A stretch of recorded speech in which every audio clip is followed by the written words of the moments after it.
જય ગુરુદેવ. જય ગુરુદેવ બાપુ, જય ગુરુદેવ બાપુ. હા બોલો. આ મનુષ્યની આ આંખ રહી, હમ આ આંખથી પરમાત્માને દેખી શકાય. હમ તો આને જોવા હોય પરમાત્માને તો કઈ દ્રષ્ટિ કરવી પડે? મતલબ આ શરીરની આંખોથી પરમાત્મા જોઈ શકાય, હા ખરું. અને પરમાત્મા જોઈ તો કઈ આંખ જોઈએ એમ? હા હા તો સારું, છેલ્લે સુધી ધ્યાનથી સાંભળજો. ભલે ભલે. તમારો પ્રશ્ન છે કે કોઈ બીજાનો? મારો જ છે. એ સારું લ્યો. જેટલું વખત આ ચામડાની આંખોથી દેખાય ને એ બધું માયાવી રૂપ છે.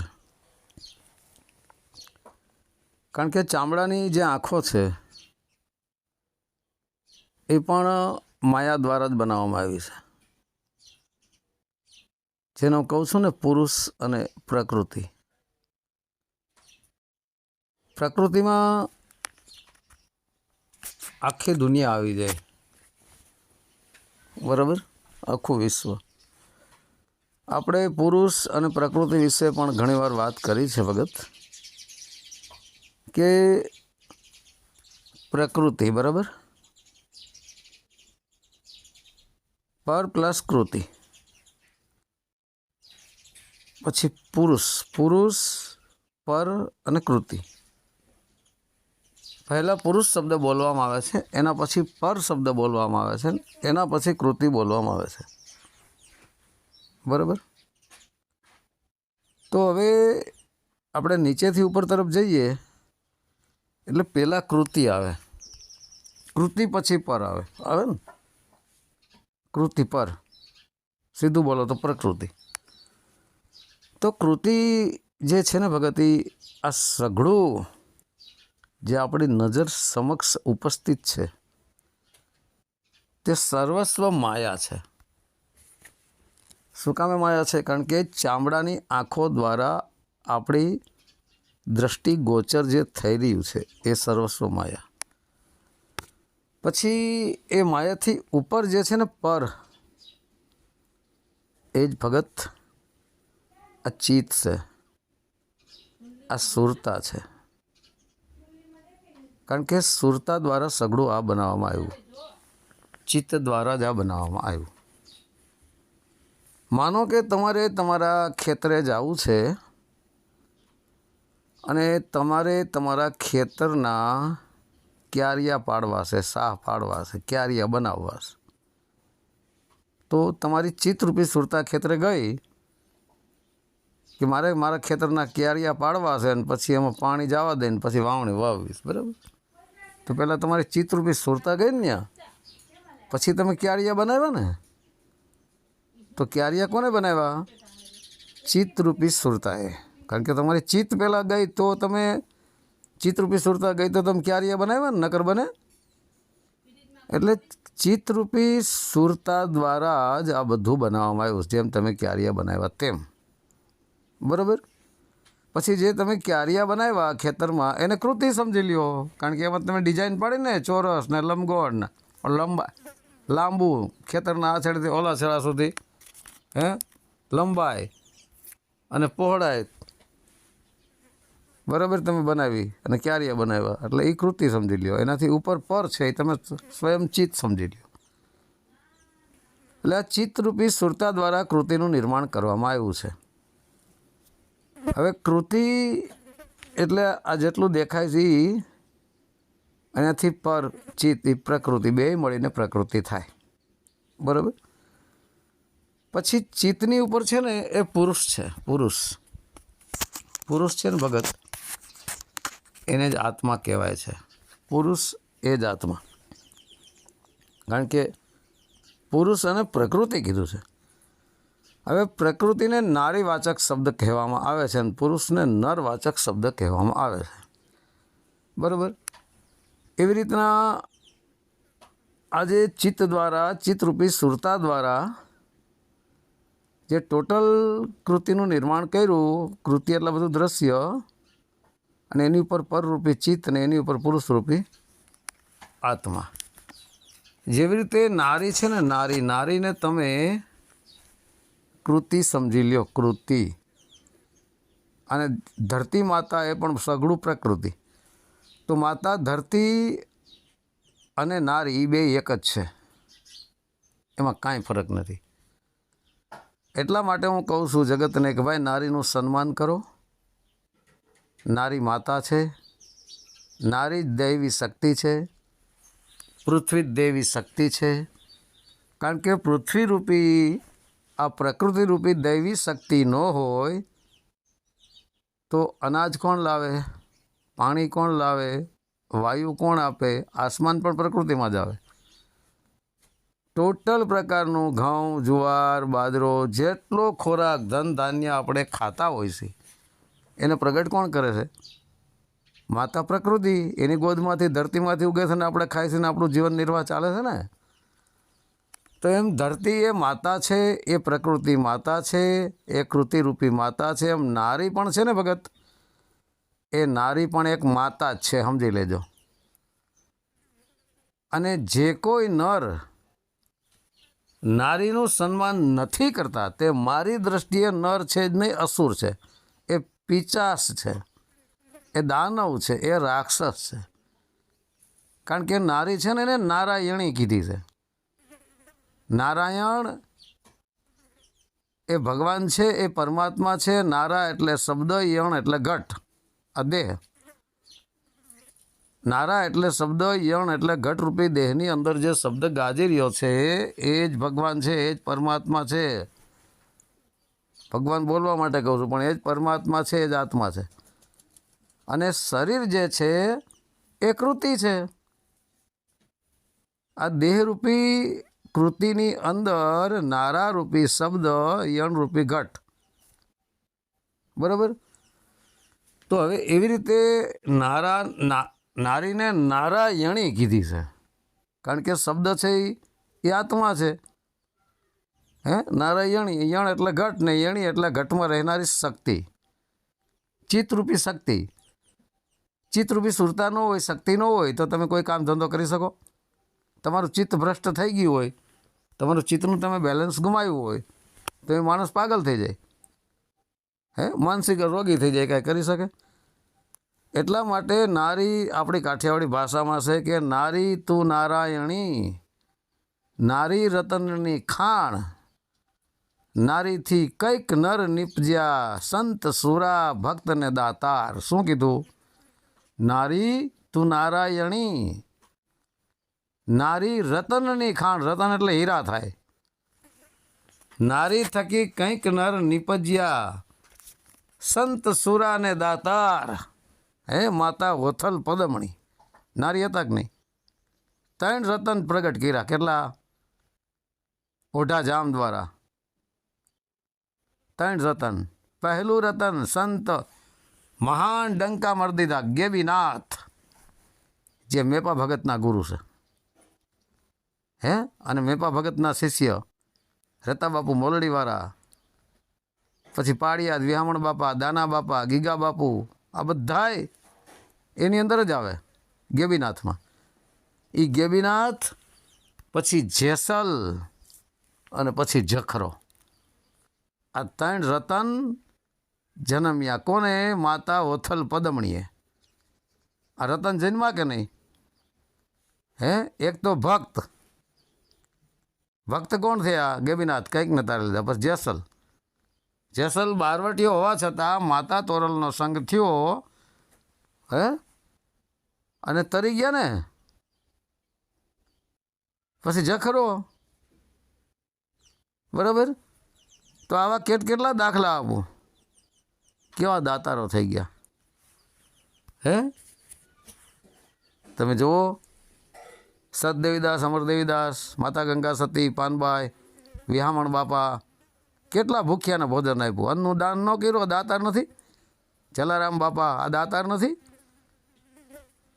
દાના બાપુ, આ દાતાર નથી? અને એક ભૂખ્યાને ભોજન આપે છે, તરસ્યાને પાણી આપે છે, અનાથોના નાથ બને છે.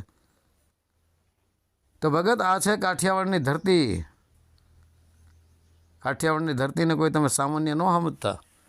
હું ઘણા ઓડિયોમાં બોલું છું હે કે એશિયા ખંડની અંદર 9 ખંડમાં એશિયા ખંડ, 9 ખંડમાં આપણે એશિયા ખંડમાં આવેલા છે. એશિયા ખંડની અંદર ભારત દેશ, 9 ખંડમાં એશિયા ખંડમાં જેનો જન્મ થાય હે, હું તો કહું છું એ સારો માણસ કહેવાય. અને એમાંય ભારત દેશમાં જેનો જન્મ થાય એ સજ્જન, એનાથી સારો માણસ કહેવાય. ભારત દેશની અંદર ગુજરાત રાજ્યમાં જેનો જન્મ થાય, ભારત દેશ એ સારો જ છે જન્મ થાય, પણ એમાં ગુજરાત રાજ્યમાં જેનો જન્મ થાય ને એ ભાગ્યશાળી જીવ કહેવાય. અને ગુજરાત રાજ્યની અંદર પણ કાઠિયાવાડમાં જેનો જન્મ થાય ને એ બળભાગી જીવ છે. હે, આપણો ભારત દેશ કોઈ સામાન્ય ન સમજતા. હિન્દુ સંસ્કૃતિ સનાતન ધર્મથી ભરપૂર ભરેલો. અત્યારે તો ઘણું બધું પરિવર્તન થઈ ગયું છે. કળિયુગના હિસાબે અમુક ઢોંગ પાખંડી કહેવાતા સાધુ સંતો, કહેવાતા ગુરુઓ નીકળી પડ્યા. હિન્દુ સંસ્કૃતિ સનાતન ધર્મને હે ભ્રષ્ટ કર્યો છે. પોતાએ ઘરીને હિન્દુ બિચારા ભોળા હોય ફસાઈ જાય. નકર એક વાણીમાં નથી આવતું એ, મેં કંઈક વાણી સાંભળેલી છે કે હર નારી મેં જहाँ सीता है, हर नर में जहाँ राम है. હે ઓલું આવે છે ને કંઈક ગીત મેં સાંભળેલું છે, હે પ્રીત જहाँ की રીત સદા, मैं गीत वही दोहराता हूँ, भारत का रहने वाला हूँ, भारत की बात सुनाता हूँ. શું કીધું? હે પ્રીત જहाँ की રીત સદા, મતલબ પ્રીત એટલે પ્રેમ ભાવ. જ્યાંની રીત છે એ દેશની, એ દેશ ભારતનો હું રહેવાસી છું, એ ભારતના હું ગીત ગાઉં છું. બરાબર? એ ભગત આખું ગીત છે, બહુ બેસ્ટ છે. એ ફિલ્મી ગીત છે પણ આમ ભજન જ છે એક ટાઈપનું. ભારત દેશના ગર્વની વાત કરી છે. ભારત પ્રત્યેને જેને ગર્વ હોય એ સાચો ભારતીય છે. હે, ભારત દેશને જ પાડવામાં મથ્યો હોય, ભારત દેશની જ ખેત ખોદણી કરતો હોય, ભારત દેશને જ નીચો દેખાડવામાં હાલી નીકળ્યો હોય, એને કેમ ભારતવાસી કહેવાય? એમાં બહુ મિત્રો ભગત જબર શબ્દ વાપર્યા છે. જબ જીરો દિયા મેરે ભારતને, ભારતને મેરે ભારતને, દુનિયા કો તબ ગિનતી આવી. જીરો ન હોય ગણતરી થાય, અને જીરો એટલે શૂન્ય. શૂન્ય છે આત્મા છે, શૂન્યથી પર પણ આત્મા છે. જીરોનો અર્થ કોઈ સામાન્ય ન સમજતા. જીરો એટલે સંકલ્પ વિકલ્પ રહિત થઈ જાય, અને જીરોમાંથી જ આ દુનિયા બની. જીરો આવ્યો ને પછી જ આ દુનિયા બની, પછી ગણતરીમાં આવી છે. બરાબર? તો તારો કી ભાષા ભારતને દુનિયા કો પહેલે સિખલાઈ. પછી એમાંય પણ કહે છે કે દેતા થા 10 મલમ ભારત તો, देता ना 10 मलम भारत तो यूं चांद पे जाना मुश्किल था, धरती और चांद की दूरी को अंदाज़ा लगाना मुश्किल था. सभ्यता जहाँ पहले आई, पहले जन्मी है जहाँ पे कला, अपना भारत वो भारत है जिसके पीछे संसार चला. હે, અને અત્યારે બધા આડા આડા દોડે છે, હાલે છે, પણ એક દિવસ એવો આવશે કે ભારતની પાછળ જ હાલવું પડશે બધા દેશને. બધાને સનાતન ધર્મ અપનાવવો પડશે. હે, સંસાર ચલા ઓર આગે बढ़ा, यूँ आगे बढ़ता बढ़ता ही गया, भगवान करे ये और बढ़े, बढ़ता ही रहे और फूले फले. बराबर? तो न्याय ये बात करे છે, हे प्रीत जहाँ की रीत सदा, मैं गीत वहाँ के गाता हूँ, भारत का रहने वाला हूँ, भारत की बात सुनाता हूँ. મગજ આજથી 30 વર્ષ પહેલાં આ ગીત મને બહુ પ્રિય હતું અને મને સારું લાગતું. બરાબર? ત્યારે હું ગાતો હોતે, અત્યારે તો ન ગાઈ શકું. બહુ બેસ્ટ છે. આના એક એક લીટી, એક એક લાઈન એટલે ભક્તિ ભજનથી ભરપૂર છે. હે પ્રીત જहाँ की रीत सदा, मैं गीत वहाँ के गाता हूँ, भारत का रहने वाला हूँ, ભારત કી બાત સુનાતા હું. જ્યાંની પ્રીત છે ને, જ્યાં પ્રેમ છે, હે જहाँ की રીત સદા, હે પ્રીત જहाँ की રીત સદા, મેં ગીત વहाँ કે ગાતા હું. વहाँ એટલે ભારત દેશના, જ્યાં પ્રેમ સિવાય બીજું કાંઈ નથી. એ દેશનો હું રહેવાસી છું અને મારો દેશ ભારત છે. હું ગર્વથી કહીશ, વિદેશોમાં, દેશ વિદેશોમાં ગમે ત્યાં રહીશ, મારો ભારત મહાન છે, હતો છે અને રહેવાનો છે. અને હું ત્યાં જન્મ થયો છે મારો, તો ધન્યવાદ છે મારી ભારત માતાને. અત્યારે તો ભારત વિરોધીઓ બોલતા ફરે છે. હવે શું કહે છે? કાલે ગોરે કા ભેદ નહીં, हर दिल से हमारा नाता है, कुछ और न आता हो हमको, हमें प्यार निभाना आता है. વાહ, બહુ મિત્રો, મને આ અત્યારે તો નથી ભાવતું. जिसे मान चुकी सारी दुनिया हो, जिसे मान चुकी सारी दुनिया में बात वही दोहराता हूँ. फरी बार हूँ दोहराऊँ છું એમ, જે ભૂલી ગયો એને યાદ આપું છું. ભારત કા રહેને વાલા હું, ભારત કી બાત સુનાતા હું, હે પ્રીત જहाँ की રીત સદા. તો મિત્રો, પ્રેમમાં પાછા આવો, સનાતન ધર્મમાં પાછા આવો. સનાતન ધર્મ જેવો કોઈ ધર્મ નથી. બાકી વાદ વિવાદ, ખેદ ખોદની, ઈર્ષા નિંદા, હું મારા સિવાય કાંઈ છે જ નહીં. સનાતન ધર્મ જ સર્વશ્રેષ્ઠ છે. આ તો હું ભૂલી ગયો છું, નકર બહુ સારું ગાતો હું. काले गोरे का भेद नहीं, हर दिल से हमारा नाता है. અહીંયા અમે કાળો હોય કે સફેદ હોય, વાઈટ, એનાથી અમારે કાંઈ મતલબ નથી. જેનું શરીર જેવું હોય, પણ અમારે તો એના દિલ હારે પ્રેમ છે, એની હારે મતલબ છે. અમે એને માનીએ છીએ. બહુ મિત્રો, બહુ બેસ્ટ આ ગીત છે. એક જાતનું ભજન જ છે. જીતે હો કિસી કે, जीते हो किसी ने देश तो क्या, जीते हो किसी ने देश तो क्या, हमने तो दिलों को जीता है. जहाँ राम अभी तक है नर में, हर नारी में अभी तक सीता है. જ્યારે માણસને રામ ગણ્યો છે, જેના દિલમાં રામ જેવા લક્ષણો છે, રામ જેવું આચરણ છે, અને એ નારી એક સીતા જ છે. પણ અત્યારે શું છે, દુનિયામાં થોડુંક પરિવર્તન આવી ગયું છે. બરાબર, ફરી પાછું હતું એવું થઈ જાય પરમાત્માની કૃપાથી. તો મિત્રો, આમ છે. इतने पावन है लोग वहाँ, जहाँ राम अभी तक है नर में, नारी में अभी तक सीता है. इतने पावन है लोग जहाँ, आटला पवित्र से सत्य रस डालनारा. तो मैं नित सतत मैं नित शीश झुकाता हूँ. आवा देश ने, आवा भारत ने हूँ वारंवार नमस्कार करूँ छूँ. भारत का रहने वाला हूँ, भारत की बात सुनाता हूँ. तो मित्रों, આ કોઈ સામાન્ય ભજન નથી. ઊંડાણમાં ઉતરો ને આ ગીતમાં, તમારા હૈયું હલબલી જાય. इतनी ममता नदियों को भी जहाँ माता कह के बुलाते हैं, इतना आदर इंसान तो क्या पत्थर को भी पूजे जाते हैं. માણસની તો પૂજા કરી જ છે, પણ અમે પથ્થરની પૂજા કરી છે. પથ્થરમાં અમને ભગવાન દેખાય છે. એટલી તો અમારી મમતા છે, એટલું તો અમારી અંદર માયા છે.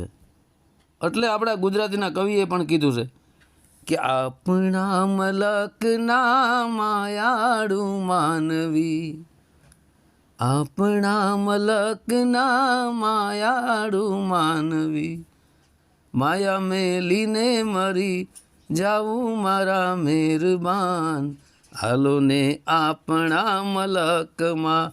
જે દેશ વિદેશમાં ગયા હોય ને, એને ખબર પડે, જ્યારે દુઃખ પડે, હેરાન થાય, ત્યારે ખબર પડે છે કે ભાઈ મારા દેશ, મારા મલક, મારા ભારતના દેશના માયાળું માનવીશ. એક દિવસ આ માયા મેલીને મરી જાવ તો હાલો આપણા મલકમાં, હાલો આપણા ભારત દેશમાં.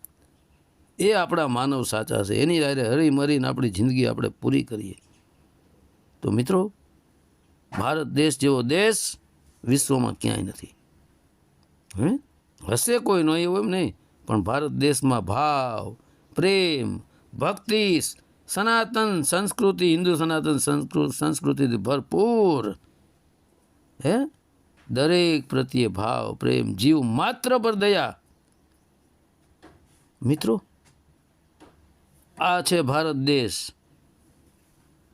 इस धरती पे मैंने जन्म लिया, हो इस धरती पे मैंने जन्म लिया, ये सोच के मैं इतराता हूँ, भारत का रहने वाला हूँ, भारत की बात सुनाता हूँ. આ ભારત ધરતી દેશમાંથી મેં જન્મ લીધો, એનું મને ગર્વ છે. એનાથી મારી છાતી ગજગજ ફૂલે છે કે આવા દેશમાં મારો જન્મ થયો છે. પણ આવા દેશમાં જન્મ હોવા છતાં અમુક ઢોંગી પાખંડીઓ આ દેશને બરબાદ કરવા હાલી માર્યા છે. તમે વિચાર તો કરો આ ભારત દેશનું. આ મિત્રો ગીત તમે એકવાર સાંભળજો, મને તો બહુ ગાતા નથી આવડતું, બરાબર? એટલે આ ગીત સાંભળજો, તમારા રૂવાડા ઊભા થઈ જાય.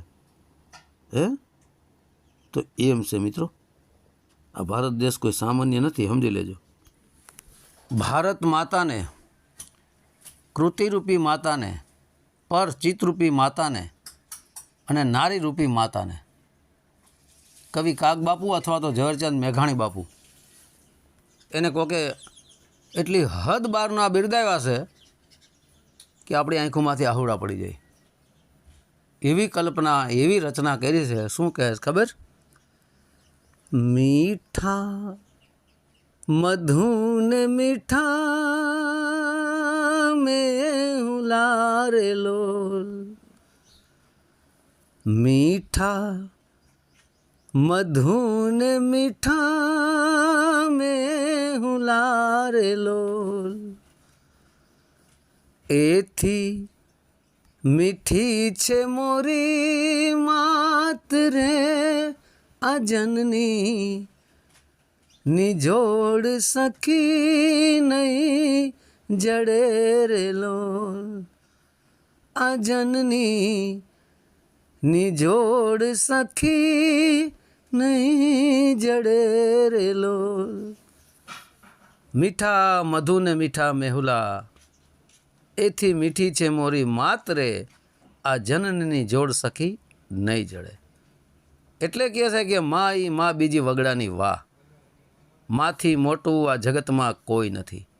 એ મારી ભારત માતા, મારી ભારત માથી મોટું બીજું કોઈ નથી, મારી કૃતિરૂપી માથી બી મોટું કોઈ નથી, કૃતિથી ઉપર ચિત્તરૂપી માં, આ પ્રકૃતિ માંથી મોટું બીજું કોઈ નથી. ને એક મારી જન્મ દેનારી માં, એનાથી મીઠું મિત્રો કોઈ નથી. મીઠા મધુ, મધ આપણને કેવું મીઠું લાગે છે, અને મીઠા મેહુલા. ખેડૂત જ્યારે વરસાદ ન પડતો હોય ને વાવણી વાવવાની હોય ને ખેડૂત જેમ આમ વરસાદની કેવી વાટ જોતા હોય છે, અને જ્યારે વરસાદ પડે ત્યારે ખેડૂતને કેવો મીઠો લાગે છે. તો આ મધ મીઠું, આ વરસાદ મીઠો, પણ એનાથી મીઠી મારી માં છે જેને મને જન્મ દીધો છે. ભારત માતા, પ્રકૃતિ માતા, કૃતિ માતા, શરીરધારી મારી માં, એનાથી મીઠી મારી માત છે. આ જનનની જોડ સખી નહીં જડે. આ જન્મ દેનારી માં છે ને, એની જોડ જગતમાં ક્યાંય ન મળે. આ જન્મ દેનારી ચિત્ત છે ને, એનાથી જોડ, એનાથી એ ચિત્તરૂપી સુરતાથી બીજી કોઈ માં નથી. આ કૃતિરૂપી, પ્રકૃતિરૂપી માતા ક્યાંય નહીં મળે. ધરતી, આકાશ, વાયુ, અગ્નિ, 5 તત્વથી બનેલી આ પ્રકૃતિ એ આપણું જીવન ચલાવે છે. પાણી આપણને પીવરાવે, ધરતીમાંથી હાલવા દે, ધરતીમાં ધાન ધાન્ય ઉગાડી અને આપણું જીવન નિર્વાહ ચલાવે. વાયુ સ્વરૂપે બનીને આપણી અંદર આવે, અગ્નિ સ્વરૂપે બનીને આપણી અંદર જઠરાગ્નિને પ્રગટ કરે અગ્નિ માતા. આકાશ નીચે આપણે રહી. તમે વિચાર કરો, આ 5 તત્વથી બનેલી પ્રકૃતિ માતા મિત્રો ન હોય ને તો આપણું જીવન ન ચાલે. અને જન્મ દેનારી માતા અને મારી આ ભારત માતા, ત્રણ માતા જ છે. આની ઇજ્જત કરો, આનું સન્માન કરો, જો જીવન જીવવું હોય તો. નકર ગયા 84માં તો મા બાપની સેવા કરજો, મા બાપથી મોટું આ જગતમાં કોઈ નથી. પહેલા ગુરુ એ જ મા બાપ છે. હે, જે મા બાપની આતેડી દુભાવે છે, મા બાપના દિલ દુભાવે છે, એનું મિત્રો હું નથી કહેતો, સંતો કહે છે, શાસ્ત્રો કહે છે, એનું એકેય ભાવ ક્યાં સારું ન થાય. મા બાપથી મોટું આ જગતમાં કોઈ નથી મિત્રો. હવે આ કૃતિરૂપી માતા, એનાથી પરરૂપી માતા અને પુરુષ કેવી રીતે જાણો? આ ચિત્ત છે ને, ચિત્ત એ સુરતા કહે છે. આ ચિત્ત છે ને એ જ માતા છે, સુરતા માતા છે. એમાંથી જ આ કૃતિનું સર્જન પણ થયું છે.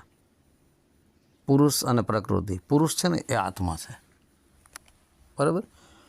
હવે ભગત, જે કોઈ દીકરી દીકરાના લગ્ન થઈ ગયા હોય, મતલબ નર નારીના લગ્ન થઈ ગયા હોય, પતિ પત્ની હોય, બરાબર. હવે એ પતિ અને પત્નીની બંનેની જે ચિત્ત છે, આત્મા એના 10મા દ્વારમાં બેઠેલો છે. એ પુરુષ સ્વયં છે. એ સ્વયં પુરુષ રૂપી પિતા છે. પછી ચિત્ત જે છે એ માતા છે. હવે નારીનું ચિત્ત, દેહધારી નારીનું ચિત્ત અને દેહધારી નરનું ચિત્ત, આ બેયનું આ જે ચિત્ત છે, ચિત્તરૂપી સુરતા એ શરીરમાં ફસાણી અને બેયની ચિત્તરૂપી સુરતા એક થઈ. મતલબ નારીમાંય ચિત્ત, નરમાંય ચિત્ત, અને એ બેયનું ચિત્ત ક્યાં ચોટી? સુરતા ક્યાં ચોટી? કામ ભાવમાં. કામ ભાવ હો, કામ વાસના નહીં, કામ અગ્નિ નહીં, કામ ભાવ. શેનાથી પ્રગટ થયો? ચિત્તમાંથી જ પ્રગટ થયો ને, કારણ કે ચિત્તમાંથી જ સંકલ્પ અને વિકલ્પ પ્રગટ થયો.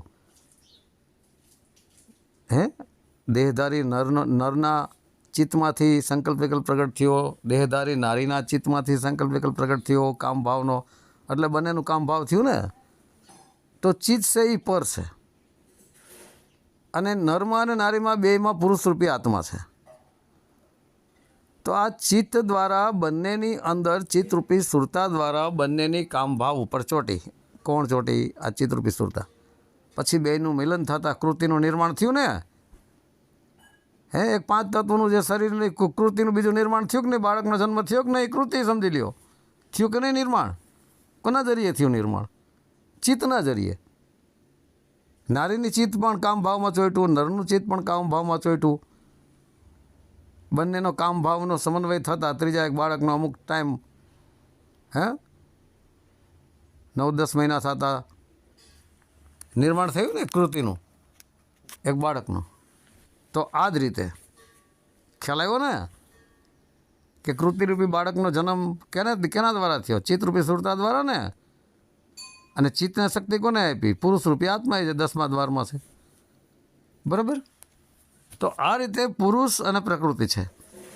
તો અહીં તમારે જો નારીને પ્રકૃતિ સમજવી હોય તો સમજી શકો છો, અને પુરુષને, આ નરને પુરુષ સમજવું હોય તો સમજી શકો છો. કારણ કે નર નારી વગર તો આ દુનિયાનું નિર્માણ થાય જ નહીં, હાલે જ નહીં. આ તો લૌકિક દ્રષ્ટિએ વાત કરું છું કે નારીને તમે અહીં પ્રકૃતિ સમજી લ્યો અને નરને તમે પુરુષ સમજી લ્યો, દ્રષ્ટાંત માટે હો. બાકી પુરુષ તો આત્મા છે, નારી ચિત્ત છે, અને આ કૃતિ છે. એ કૃતિમાં બધા આવી ગયા. બરાબર. તો જ્યાં સુધી આ દેહ દ્રષ્ટિ છે, ચામડાની દ્રષ્ટિ દ્વારા જેટલું આપણે જોઈએ છીએ, સર્વસ્વ માયા છે. પણ જ્યારે ચિત્તરૂપી સુરતા, સાચા કોઈ સત્યનિષ્ઠ દેહધારી ગુરુ મળે, સત્યનિષ્ઠ હો, શીલવંત, એમ વિષય વાસના રહિત, ઇન્દ્રિયાતીત, જેની અંદર કામ, ક્રોધ, લોભ, મદ, મોહ, શબ્દ, સ્પર્શ, રૂપ, રસ, ગંધ, છલ, કપટ, ઈર્ષા, નિંદા, તારી મારી, હું મેં, વાદ વિવાદ, માન, મોટાઈ, અહંકાર, બળાય, આવું ન હોય ને, એવા ગુરુ મળે ને, તો એ ચિત્તને જે આ કૃતિમાં ફસાણી છે, હે, જેટલું દેખાય એમાં ફસાણી છે, ત્યાંથી હટાવી, ઉલટી કરી અને આત્મા તરફ જોડે. આત્મા તરફ જોડે મતલબ સોમ શબ્દની લાઈન પકડીને આત્મા સ્વરૂપ બને, આત્મા તરફ જોડે. પછી જ્યારે એ ચિત્તરૂપી સુરતા શ્વાસોશ્વાસની ક્રિયામાં જે સોહમ શબ્દ ચાલી રહ્યો છે ન્યા જોઈન્ટ થઈ જાય, ચિત્ત એમાં સમાઈ જાય નહીં, સોહમ શબ્દ ઉપર ઉઠો, આપણે શોર્ટકટમાં વાત કરી દઈને બ્રહ્મરંધ્રને ખોલી આત્મ દર્શન કરી આત્માના પોતાના સ્વરૂપને પ્રકાશને પ્રાપ્ત કરી લઈએ. પછી એ આત્માનું જે ચિત્ત છે, ચિત્તરૂપી સુરતા, એ શુદ્ધ આત્મા પરમ પુરુષ પરમાત્મા તરફ લાગે. પછી સઘળું જે આ માયા દેખાતી હતી કૃતિ, એને દરેક જગ્યાએ ચિત્તની જ્ઞાન દ્રષ્ટિ દ્વારા, આત્મ જ્ઞાન દ્રષ્ટિ દ્વારા બધું સઘળું કૃતિ જે દેખાતી હતી, જે માયા દેખાતી હતી, એમાંથી પરિવર્તન થઈ ગયું અને બધે જ પુરુષ આત્મ પરમાત્મ એને દેખાવા લાગ્યું કે સર્વસ્વ જગ્યાએ પરમપિતા પરમાત્મા જ છે, એના સિવાય બીજું કાંઈ નથી. ચામડાની આંખોથી માયા દેખાતી હતી, સાચા સદગુરુ મળી ગયા અને ચિત્તને ઉલટાવી નાખી. સોમ શબ્દના માર્ગે ઉપર ચડી આત્મ સ્વરૂપને પ્રાપ્ત કરી લીધું. જ્યારે આત્મ દ્રષ્ટિ ખુલી ગઈ, આત્મ જ્ઞાન થઈ ગયું, ત્યારે બધું આ માયાવી સ્વરૂપ જે હતું ને એ બધું પરમાત્મા દેખાય. બાકી જેને આત્મ જ્ઞાન નથી થયું ને એ માયામાં રચ્યા બચ્યા રહેતા હોય. મિત્રો ભગત તો ચામડાની આંખોથી ભગત જેટલું તમે કહો છો કે પરમાત્મા દેખાય ન દેખાય, એ જ્ઞાન દ્રષ્ટિથી દેખાય.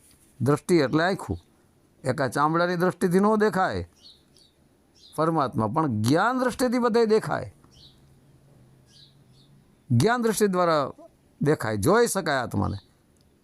સુરતા દ્વારા એ શબ્દને જોઈ શકાય. શબ્દનો રૂપ કેવું છે? પ્રકાશ એ પ્રકાશ. આત્માનું રૂપ કેવું છે? પ્રકાશ એ પ્રકાશ. પણ એ આત્માની ચિત્ત જ્યારે નિર્મળ બની જાય ને એ ચિત્તરૂપી સુરતા, એ ચિત્તરૂપી સુરતાની જ્ઞાન દ્રષ્ટિ, આત્મ જ્ઞાન દ્રષ્ટિ દ્વારા એ ચિત્તરૂપી સુરતા શુદ્ધ બની જાય, ત્યારે તમે શબ્દ સ્વરૂપી જે પ્રકાશ છે ને આત્મા એ પ્રકાશ છે એ દેખાય, જોઈ શકાય. પણ ચામડાની આંખોથી નહીં, જ્ઞાનની આંખોથી જોઈ શકાય, દેખાય. જ્ઞાનની આંખોથી દેખાય 100%. બરાબર? તો હવે સત્ય સનાતન ધર્મની જય.